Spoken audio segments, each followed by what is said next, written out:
নবম জাতীয় pay scale ২০২৫ বাস্তবায়নের দাবিতে বাংলাদেশের সরকারি কর্মচারীরা দীর্ঘদিন যাবৎ আন্দোলন সংগ্রাম করে যাচ্ছে।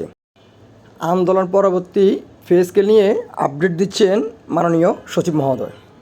পে স্কেলের সঙ্গে খবর নিয়েছি, একটা ভালো পে স্কেল হওয়ার কথা, ভালো পে স্কেল হবে, কিন্তু সময় তো যায়নি।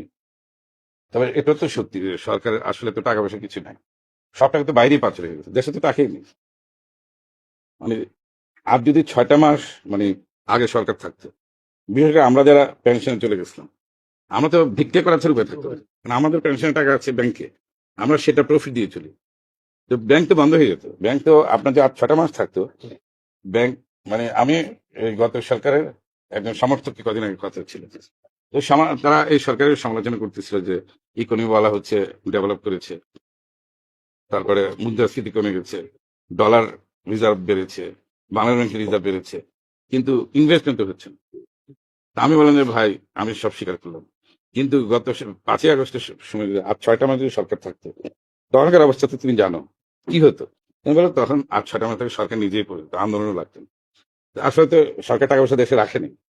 এখন আমাদের যে ক্রাইসিস যাচ্ছে, তারপরেও আল্লাহর অনেক রহমত যে যেভাবে বৃষ্টিপাত, এবার বৃষ্টিপাত অনেক বেশি হয়েছে, মানে সবজি দাম অনেক বেশি হওয়ার কথা। ডক্টর ইউনূস স্যারে একটা ক্যাবিনেট মিটিং এ 2-3টা মিটিং এর আগে বললেন যে 74 সালে বাংলাদেশের লোক সংখ্যা ছিল এর অর্ধেক, কিন্তু তারপরেও খাওয়া পাওয়া যায়নি, চাল পাওয়া যেত না, খাদ্য নাই। আর এখন লোক সংখ্যা ডাবল, কিন্তু আল্লাহর কি রহমত, খাদ্যের কোনো অভাব নেই।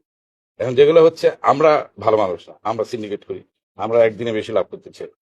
আমরা তো দেশপ্রেম আমাদের মধ্যে নাই, আমাদের আগে দেশপ্রেমিক হতে হবে, তারপর দেশের কাছে চাইতে হবে।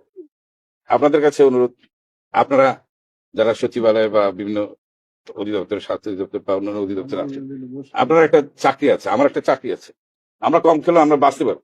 দেশের অনেক লোকের সেই সম্মতি নাই।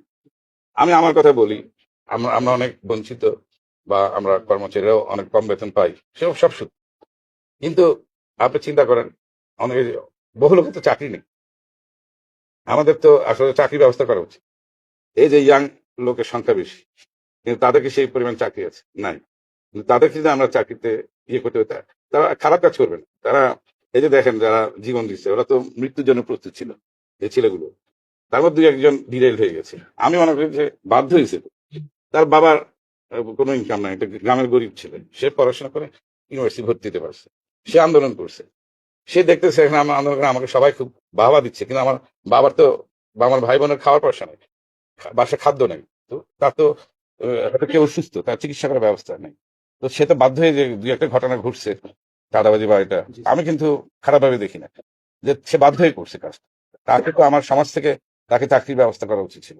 আমার সমাজ থেকে তাদেরকে অন্য কোনো ব্যবস্থা, যে অন্ন বস্ত্র খাদ্য এগুলো সংস্থা করে দেওয়া উচিত। দ্বিতীয় কথা হচ্ছে, আমরা অনেক ভালো আছি, তারপরেও যদি আমরা জনগণের কথা আগে বলতে পারি।